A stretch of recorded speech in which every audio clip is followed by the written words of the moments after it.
Hi all, so in this second video we're going to be applying some of what I talked about in the first video. So just to kind of recap on that, we were looking at the notion of numerical identity, that is really said to be a relation but isn't really a relation because it can never hold between two things. It's the relation that holds between everything in itself. It's numerical identity that we're interested in. And now we're going to look at identity over time, so numerical identity over time. And the way in which numerical identity has been most discussed, or the topic area where it's been most discussed, is to do with persons, so ourselves. This isn't merely a parochial interest. It's not because, and it may be partly because we're interested more in ourselves than we are in other things, but it's because we're interesting types of object compared to other types of object. So human beings have got a psychology which makes them interesting. Animals do too, of course, but they're not as complex as the human psychology. But at any rate, I'm going to start by talking about the identity over time of persons, but we'll see that it's a more general issue and it applies to material objects in general. So anything that can exist at more than one moment in time, an object that can persist over time, there's going to be similar puzzles that arise. But to motivate it, let's think about people. So okay, here's the first simple observation, and I'll use myself as the example again. It's for no other reason that it's easier to talk about I than keep talking about somebody else. So okay, I was born in 1981. And there I was as a baby, and now in 2020 here I am as an adult. And the first observation that I want to draw here is I want to say, or we normally want to say, that I existed in 1981 and I exist now in 2020. That is, the use of the term I, when I utter that the first person self-reflexive pronoun, I think that I'm picking out some entity, some being, which is myself. And I want to say that this being existed at this point, and it exists at this point, and it is the same thing. That is, the thing that existed in 1981 and the thing that exists now in 2020 are numerically identical. I am one and the same person as I was when I was born. Or one and the same being, let's say. I often hear people object to this way of speaking, and they say, well, nobody is really the same person as they were when they were a baby. People have changed their person, they've changed. It's like, well, yes, but when I say that I've changed, there I'm talking about qualitative identity. And the thing that gives that the lie, the thing that sort of shows that to be true, is people say things like this: I'm not the same person as I used to be, right? So think about that phrase for a minute. So I am not the same person as I was. So just leave it at that. I'm not the same person as I was. And okay, there is a sense in which you're saying you've changed, but look, I am not the same person as I was. So there's still this idea that there's this common core, there's this thing that you are, and that has changed, right? So the very same thing existing at more than one time has undergone a change. So really I think this is more to do with, my personality has changed over time, or something like that is really what this is saying. It's not saying that literally, if you say that I'm not the same person as I was, you don't mean that literally a thing went out of existence and a new one came into existence.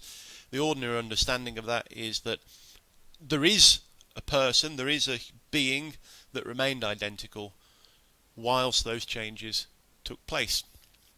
Okay? And we should be reminded here of Heraclitus way back in the second lecture, where we spoke about things changing, things, as it were, persisting despite changes. So yeah, I think the natural view here, everybody thinks, if I say to you, when were you born, when was the person, or if you ask me, when were you born, Ben, I'll say 1981. That's when I came into existence, 1981, and I still exist in 2020. So goes the idea. Okay, so that's a very simple observation. Why should we care about it? Well, here's the point. Think about the properties that I had in 1981. Well, I was a certain size. I was small. I don't know what else I had. Well, let's just take that property. Just take the one property. Now I am big. Okay. But there's a problem here. So do you remember we spoke about that principle in the last video, the identity of indiscernible? Sorry, not the indiscernibility of identicals, which said this. It said, if a thing X and a thing Y, and remember there we're not saying that they're the same or different, are identical, numerically identical, put that in, then X and Y have exactly the same properties. And the thought was there, well, really, when we're saying that a thing X and a thing Y are numerically identical, what we're saying is they're not two things, they're one thing. And here's the thought, well, these two things here, the thing in 1981 and the thing in 2020, don't have all exactly the same properties. They differ in their properties. Look, this one is small and this one is big. So, okay, let's say, take this, X, alright, this is okay, we'll put it like this. We'll represent P equals X and Y have the same properties, okay?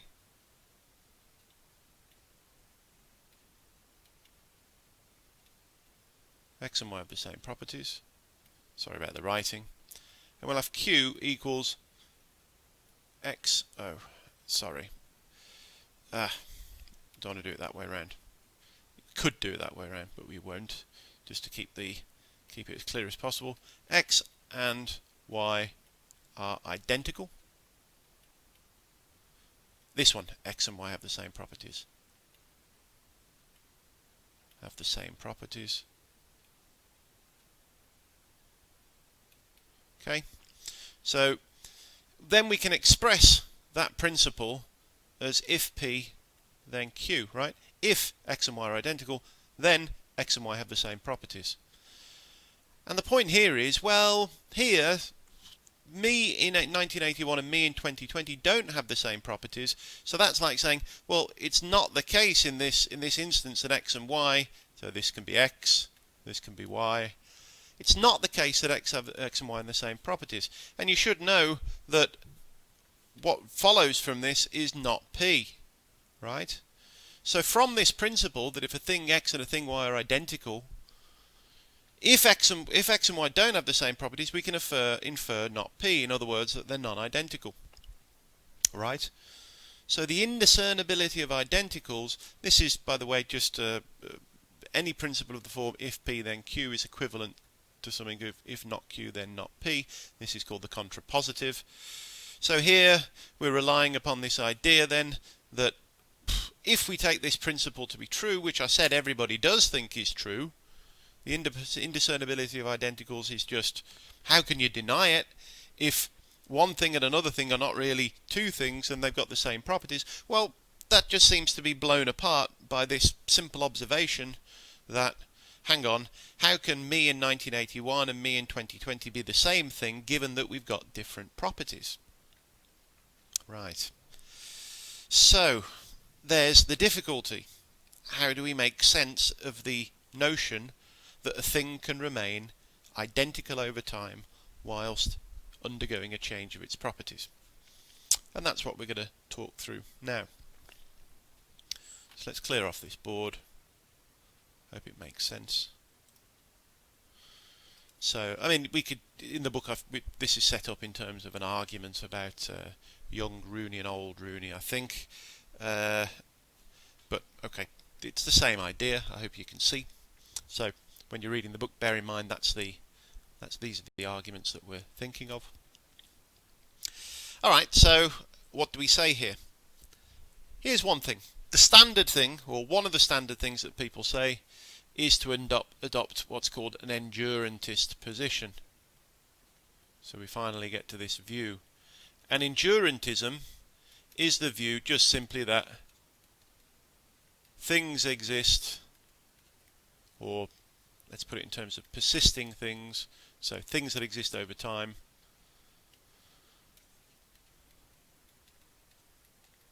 Persisting things exist, and this is the phrase that's used, wholly and completely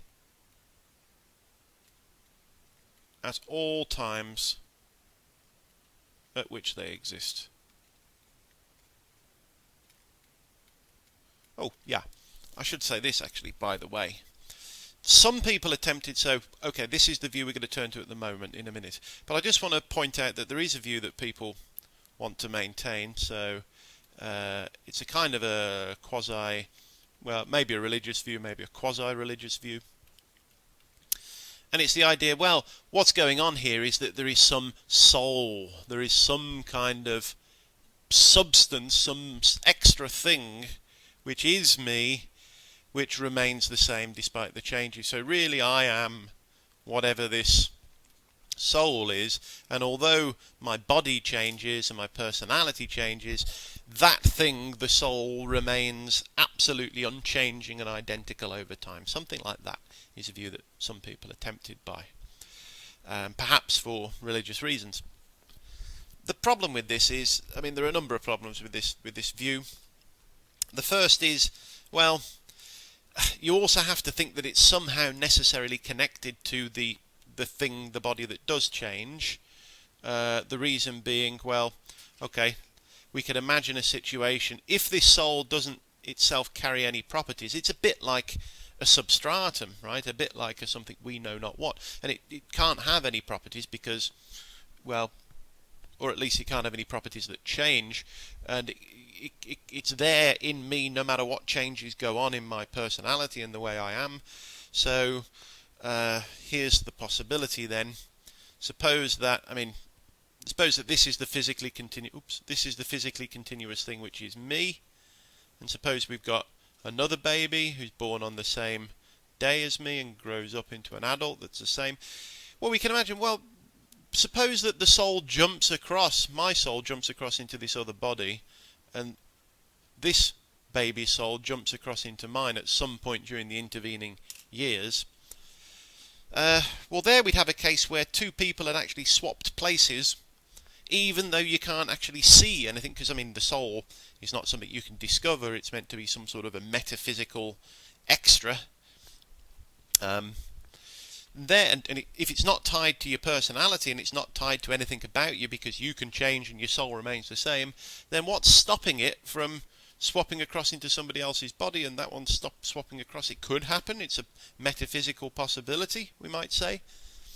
And if that did happen, then, you know, me and you could swap places even though nobody notices, even we don't notice. So this actually is an objection to the soul view that was first raised by Kant. The idea that if a soul is what makes you the same thing over time, it makes you identical, well, you've got no access to this soul, you can't, as it were, see it, you can't, right, detect it in you, so they could be swapping around the whole time and we wouldn't even notice, and that really sort of means that it gets divorced from our judgments about identity over time. So it's a problematic view, and I don't even think this is the major problem with it. The major problem with the view is it might be plausible for persons, for human beings, but it's certainly not plausible for other types of things. So, you know, we're apt to say, let's suppose that, you know, there's a ship that's built in 1981, and during its existence it undergoes lots of changes. You take off a plank, you replace bits of it, so that in 2020 there's a ship here, and suppose it started off being blue or something and it's been repainted red. Doesn't really matter, we can use different properties. Perhaps it's been extended or something. Well, we'd ordinarily say that it's the same ship, despite, ships can undergo changes just like people can, and all sorts of tables and chairs and lots of things can undergo changes without ceasing to exist. So here the thought is, right, well, how do we account for this? We seem like we've got the same kind of a problem. We want to say that this ship here is the same ship as this ship here, but they've got two different sets of properties, so we can apply Leibniz's law, or the indiscernibility of identicals again, and say, well, in fact, it looks like they are not the same after all. We'll talk a bit in a minute as well about perhaps you're okay with that. Perhaps you want to say, well, they aren't the same ship. It's a fiction when we talk about them being the same over time. Persons really are the same over time, and perhaps animals. But it's not the normal way of speaking. It would be good if we could keep hold of our normal way of speaking.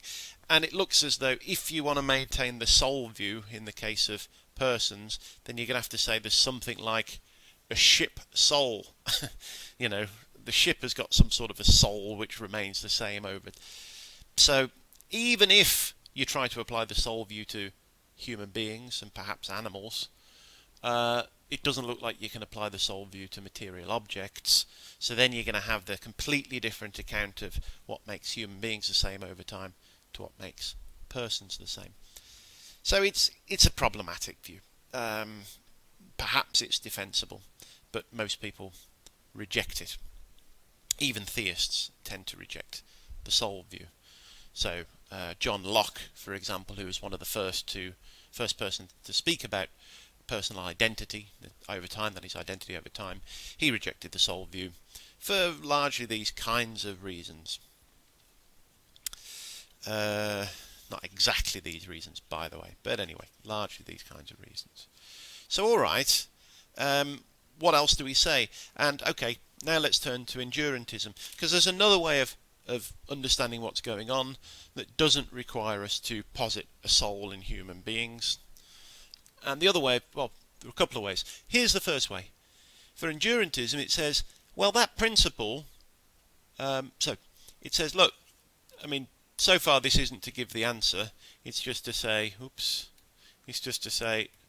look, on this view, really is the case that I existed in 1981 wholly and completely. All of me was there. There wasn't any bits missing, right? It's like, there I was. And here I am in 2020, the whole of me, I'm here fully in body, and right, I'm just the whole of me here, no bits missing. So that's just to sort of push the point here that things really are strictly and literally identical at different times in their existence. Okay? But they want to say, with the principle, the indiscernibility of identicals, actually, so far it's been misstated. So, let's go here. So we had it like this. We had the principle stated as, if a thing X and a thing Y are identical, then they share all of their properties. And the idea here is no mention of time. So people who want to defend an endurantist position typically say this principle has got to be temporally qualified. So in that sense it's like, okay, we need to state it slightly differently, something like, if a thing X at a time, or at T1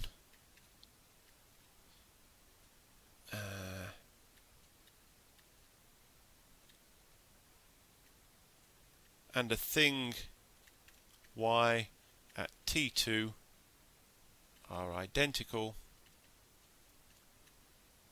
then they share, maybe this isn't the best way of stating it actually, Anyway, we'll put it in. You'll get the idea. Then they share all of their properties at each time at which they exist. Something like that. Now that probably isn't quite right looking at it. So, I mean, let's go back to the other board and I'll try and illustrate anyway what it means. It's like, well, okay, look, this is, we'll just call it Ben in 1981. Oops. And this is Ben in 2020. And look, Ben in 1981 does, or will at least, have the property of being big in 2020, and Ben in 2020 will have the property, or did have the property, of being small in 1981. So, aha, here's the key. The properties themselves, so, oops, hang on, yes, big in 2020, small in 1981. Properties are actually, you can only say that a persisting thing has a property at a time, right? And it's true that Ben has the property of being big in 2020 and small in 1981. Those are no longer incompatible properties because we've specified that they've got this, right? They've got this temporal specification to the properties. So look, Ben in 2020 does have the property of being small in 1981. Ben in 1981 does have the property of being big in 2020. We no longer have this idea that they're different. So Ben in 2020 has both the property of being small in 1981 and big in 2020. Ben in 1981 has the property of being small in 1981 and big in 2020. Right? These aren't incompatible. They're only incompatible if you suppose that they have them at the same time, right? Nothing can be both small and big at the same time, but it's perfectly okay for something to be small at one time and big at another because, well, the properties themselves are indexed to times. So goes the thought. So the endurantist just wants to say, look, there's not a problem here. Persisting things exist wholly and completely at the times at which they exist. The properties that they have are relations to the times that they have them at. So Ben in 1981, the whole of him is here. I've now slipped into talking about myself in the third person. Okay, me in 1981, the whole of me was there, and I had the property in 1981 of being small. Now I'm here, and I've got the property of being big in 2020. Right? It's like no problem. It's just make sure you put in your temporal indexes. Now, some people have really objected to this on what I think is a rather weak ground. So David Lewis objects to this kind of a view because he says, well, I mean, let's take another example to try to illustrate it. He uses examples of shapes. So I'll give his example. He talks about the idea that, suppose that I'm standing up and then at another time, it doesn't matter what times we're talking about, I'm sitting down. So his examples are, look, at this point I've got the property of being straight, and at this time I've got the property of being bent. So let's put T1 and T2, just two different times. And he wants to say, look, being straight and being bent, that is the shape properties that things have, are intrinsic properties. That means you only have to look at the thing itself to know that it's got that property. And his idea here is, if you think that in fact you have to index properties to times, then what you're making shape properties, bent at T2, you're making them relations to times. They're no longer intrinsic.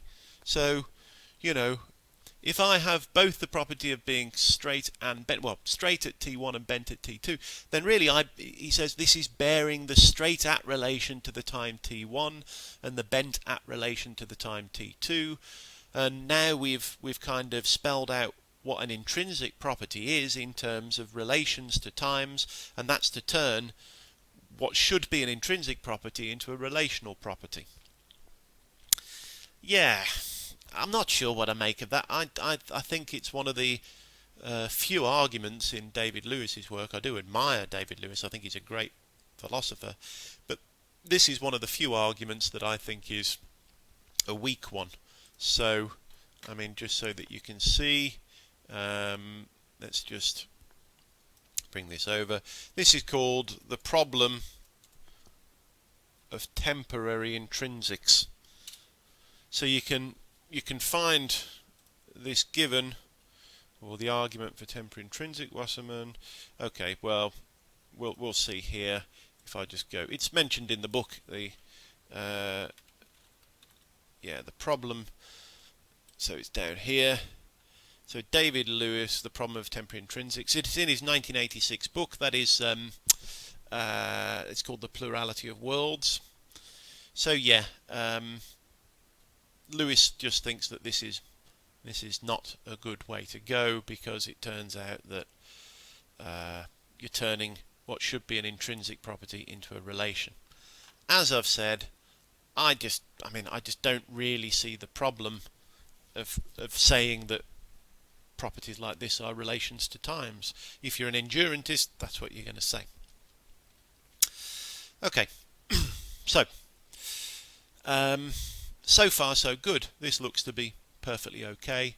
Endurantism. Okay, you have to make sure that whenever you mention a property of a persisting thing, you make reference to the time at which it has that property. So all properties that persisting things have are now thought of as being indexed to times. But so what? That seems okay. Now I'm going to raise another puzzle, though, for the endurantist position. Again, in terms of persons, but we could do it in other terms. And it's a classic problem in personal identity. Well, I tell you what, before we even get to that, in fact, let's, to build up to the problem, at any rate, we can ask another question now. We can say, well, all right, so given that, here there's a baby, here there's me in 2020, what is it that makes this thing here in 1981 the same as this thing here in 2020? Now, of course, there's going to be lots of intervening stages in between here, or lots of intervening times. So, if we drew it, then we can think about it, So there's lots of different times here in between 1981 and 2020, and there's this sort of continued identity. There's something that keeps me the very same thing over time. And we can ask, well, what is it? What makes one thing at one time the same as another thing? Well, shouldn't say another thing. What makes a thing X at one time the same as a thing Y at another time?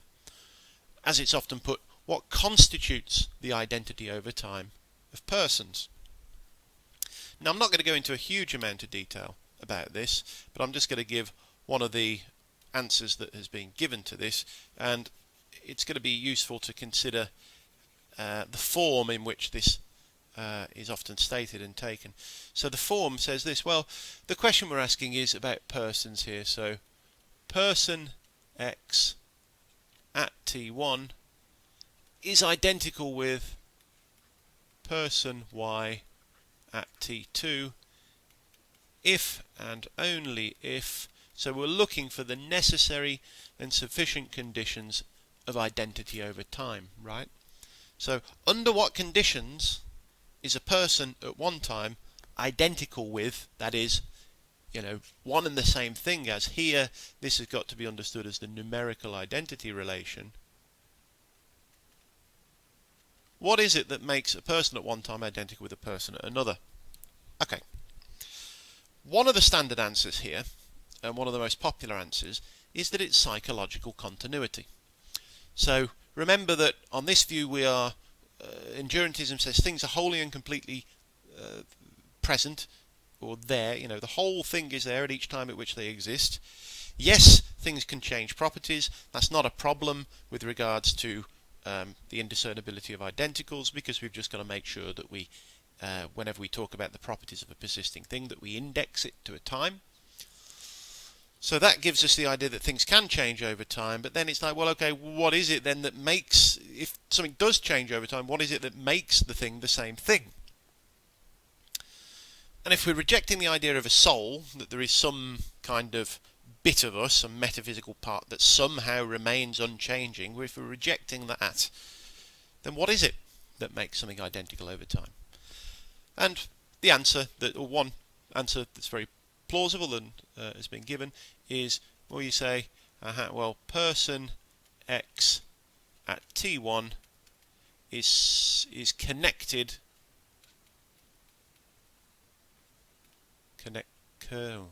connected, how you can read it, to person Y at T2 by an overlapping chain of psychological connections, right?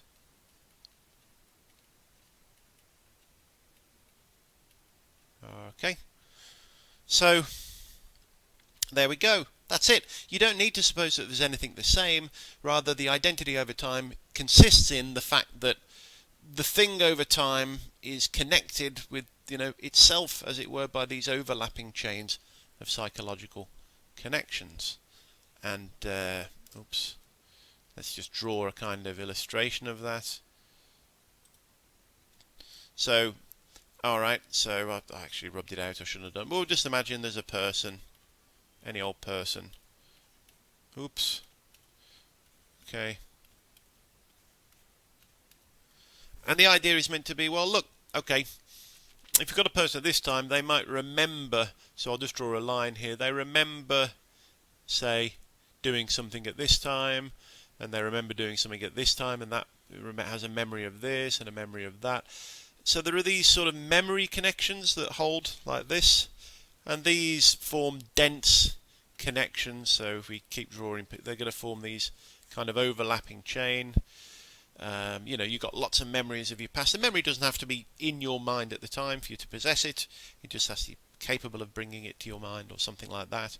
And also there are going forward, there are intentions. This person this time has an intention to do something which, right, is sort of carried out by the later person, and there's personality traits as well involved here. So people, generally speaking, have stable personality traits, and right, all of these things are going to create these connections which link up, right? So that's what it is. That's what makes somebody the same thing over time. It ties together, as it were, right? There's the idea. So as you persist through time, you remain in existence so long as there's a thing with a sufficient psychological connection to yourself before. All right. Now, notice though,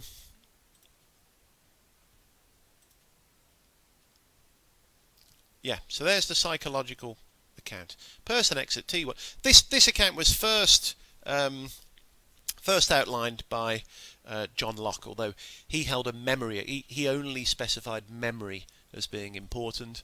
Modern day defenders of this view, called sometimes they're called neo-Lockeans because it comes from Locke. Other times just the psychological account of personal identity. They've developed it by saying, well, memory itself won't do the job. And there's a famous objection to Locke in terms of, if you just talk about memory. It was given by a chap called Bishop. I think it was Bishop Reed. Anyway, we won't go into that because I'm going to give an objection which applies to any of the psychological accounts. So, all right, here we've got this point that persons exist over time by bearing these overlapping chains of psychological connections to their selves at different times. But remember, this is the view at the moment, the endurantist view, that in fact things are literally and strictly speaking, so the person is wholly present at the previous time, wholly present at the later time, and they are one and the same thing. And yeah, hopefully that's clear enough. Alright, so let's now give an objection. And we're going to give the objection with a kind of with a thought experiment. This I'm going to just jump straight in. There are various ways of kind of building up to this thought experiment by thinking about brain transplants, but we're not going to bother. We're going to just talk about a psychological transfer device. So let's suppose that we're in the future, and okay, we've now got this is, by the way, this example comes originally from a chap called Derek Parfit, who was a big writer, or very famous on this. So again, so you can see the famous book here is Reasons and Persons by Derek Parfit. There it is. So yeah, this is the book that he outlines this. Well, he talks about personal identity. So it's from 1984, quite old now, but still widely cited in the literature. So, okay. The example then goes like this. Let's suppose that we're in the future and we've got a teletransportation device. Alright?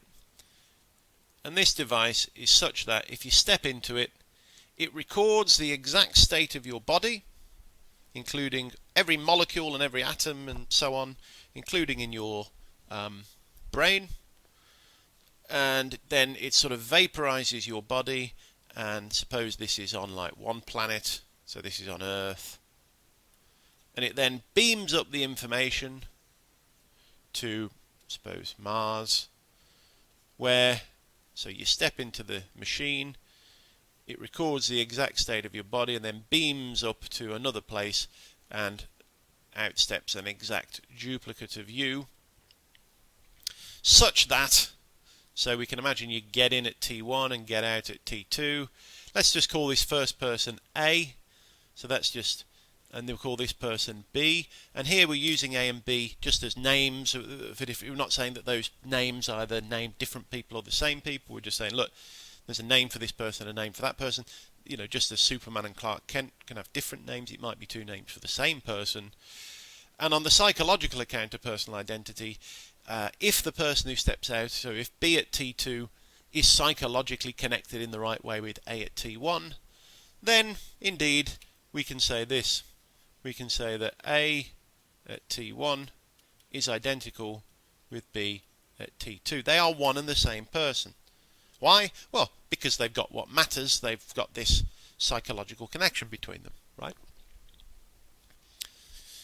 And it's quite plausible to think about that. If you imagine we got used to this kind of thing, and you step into the machine, and then it would feel, to all intents and purposes, to you like you're just stepping out of the. B at T2 remembers everything that A did. He's got the same personality as A, and so on and so. B's relation to A is the same as the relation that you have to yourself 5 minutes ago, right? If you think you're the same as the person you were 5 minutes ago, if all the psychological states are such that, well, B's in the same psychological state, his body looks the same as well, and so on. So, there we go. That's okay. That doesn't look to be problematic. But now we can add a twist to the story, and it becomes a little bit more problematic. We now imagine that what happens is, at the point when A steps into the machine malfunctions. And it doesn't malfunction in the sense that it sort of it goes wrong in any sense. It sort of goes right, but twice. So as well as beaming the information up to Mars, now let's suppose we've got Venus, and there's another machine here. It also beams the information to Venus, so that at T2, so this is still at T2, C steps out, that is another person, and C at T2 bears the very same psychological relations to A at T1 as B does, and then we've got a problem. We've got a problem because, look, if we want to say that B at T2 is identical with A at T1 because he's psychologically connected in the right way, well, C is just as psychologically connected, so we have A at T1 is identical with C at T2. Okay. Why is this a problem? Well, okay, now we bring in those properties of identity that we talked about. So A at T1 is identical. We'll have this as, call this premise 1 at B at T2. And then we've also got this, A at T1 is identical with, C at T2. Well, because this is meant to represent numerical identity on the endurantist position, right? I mean, all right, we've got these A at T1 and we've got B at T2, but remember, A at T1 is meant to be strictly and literally identical. It's one and the same thing as B at T2. They are numerically identical. So, okay, if you remember, the relation of identity is transitive, reflexive, and symmetrical. Well, if it's symmetrical, that means that we can rewrite this one. We won't need the reflexivity here, by the way. But, I mean, just to make this absolutely clear, we've got A at T1 equals B at T2. A at T1, well, if it's symmetrical, we can just swap this round and say, oh, hang on. Sorry, I don't want to swap that one round. We'll swap the first one round, so we can say, swap this one round. B at T2 is identical to A at T1. Oops. Okay, and that was just to say, if you remember, if A is identical to B, then B is identical to A. That was the symmetry of identity. But then remember that as well as symmetry, we've also got, so this is symmetry, we've also got transitivity, which says if A is identical to B, this is roughly, and B is identical with C, then A is identical with C. Okay? So, well, look, we've got B at T2, A at, this has got this form. So we can conclude from this that B at T2 is identical with C at T2. And that's the problematic conclusion. I hope you can see that that follows. So, you know, we've applied symmetry and then transitivity of identity to get this conclusion. Nobody can deny that the identity relation has these properties. Well, I say that actually, it's a bit of a tricky view to understand. There's a guy called Peter Geach, and he held a view called the relative identity, but we won't go into that. It's generally speaking rejected, and in the end it won't help us out, so we won't bother with it. Okay, I mean, there's just the dead end. You can't deny basically the symmetry and transitivity of identity. So, what do we say? Go back to this example. Go back to here. I mean, can you just accept the conclusion? Can you say that B at T2 is identical with C at T2? I mean, remember here we're talking about numerical identity, one and the same thing. That just looks like too much to swallow. I mean, you know, B at T2 and C at T2, if they are identical, well, let's imagine that their lives continue somewhat. Okay? We imagine that B at T2 goes on to become some sort of, things happen in B's life such that B becomes a kind of, a bitter, twisted, murderous person. So B becomes a kind of, later on in his life, he becomes some sort of a devil type person. Those are devil horns. Okay. Becomes a murderer and just goes around, just completely loses it. It's a horrible person. And let's imagine that C, because things go differently in C's life, C becomes like, a saint of a person. Becomes an absolute sort of calm, collected, and right?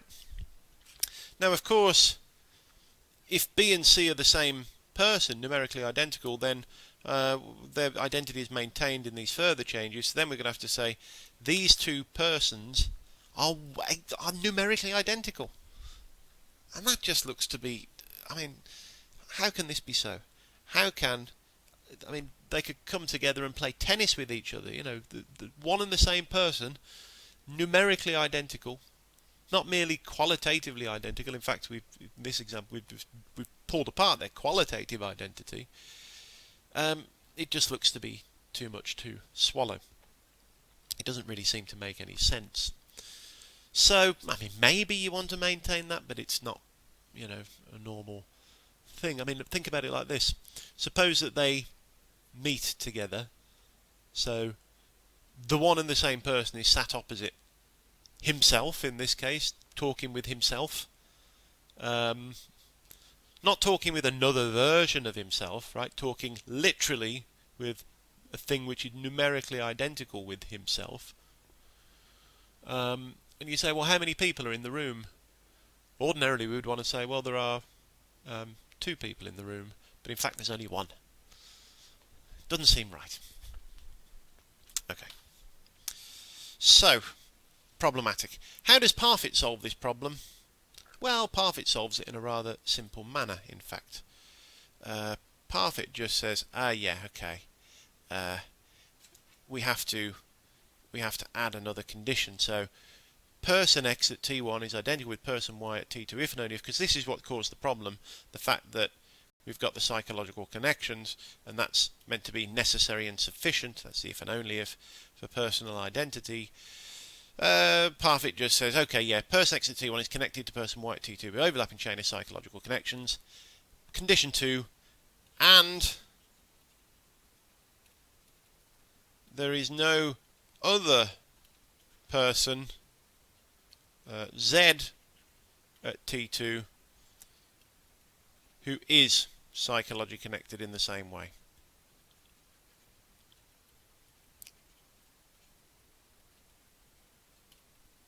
In the same way. Right?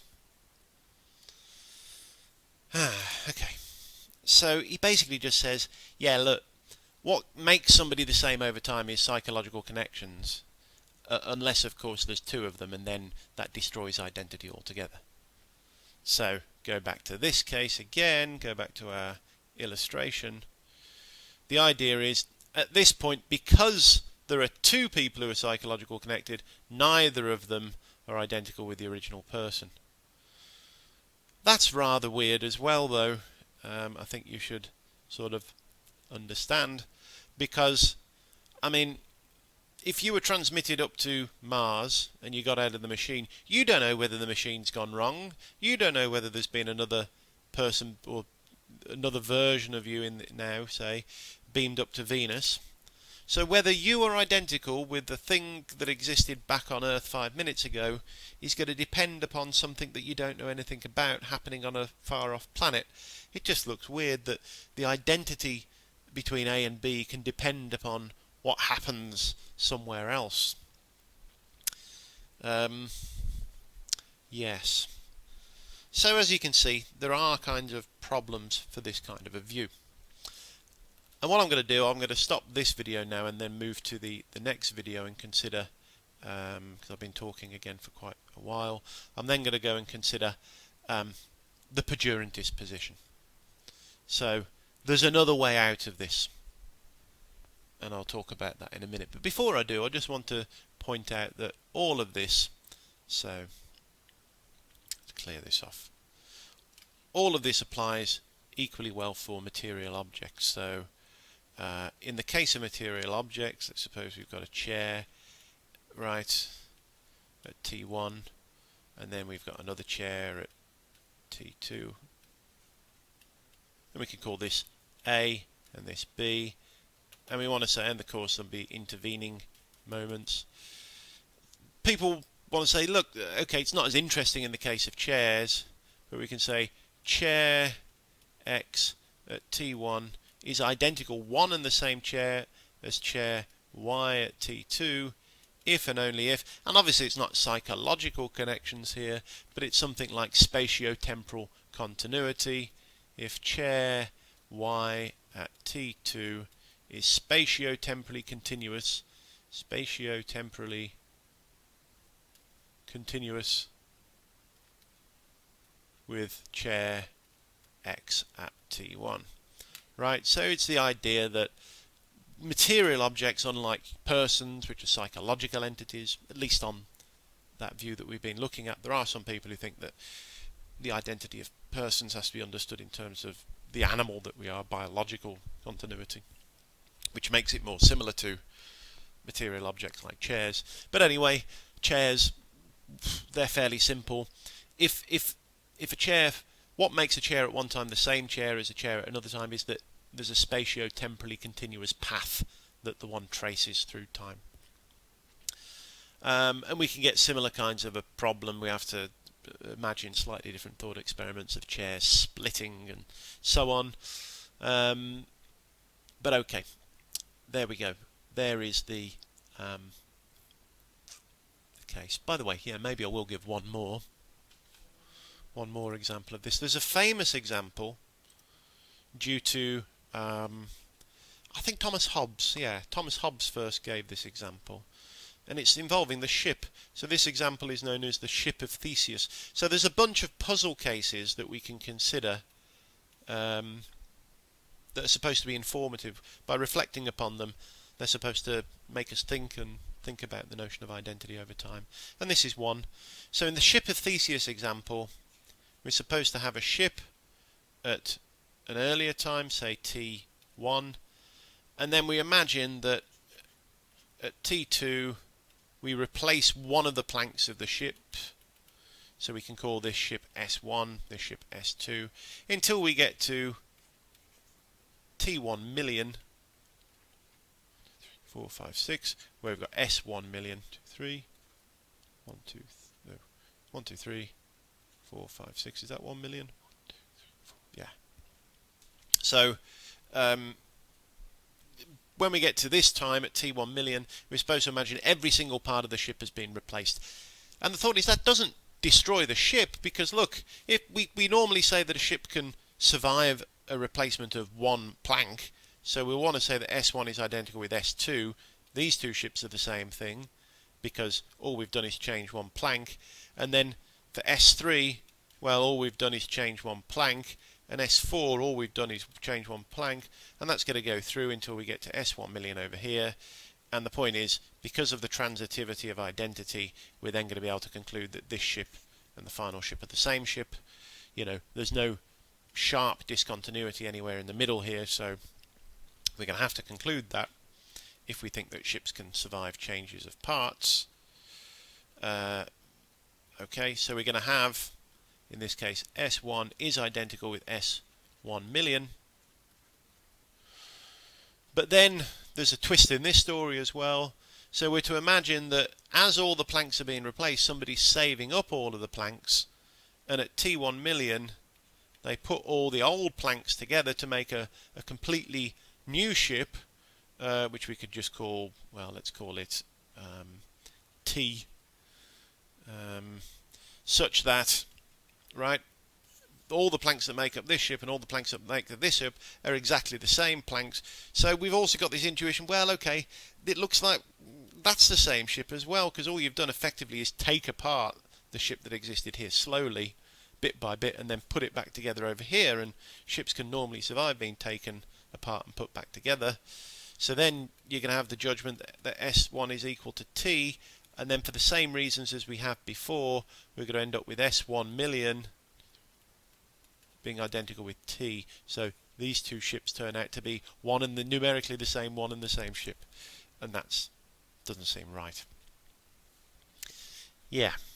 So anyway, I'll come back to that example as well when we talk about Perdurantism. So yeah, I'm talking quite a lot this week. I'm probably going to record slightly over the amount of time that I'm supposed to, but that's okay. Yeah, so let's do Perdurantism.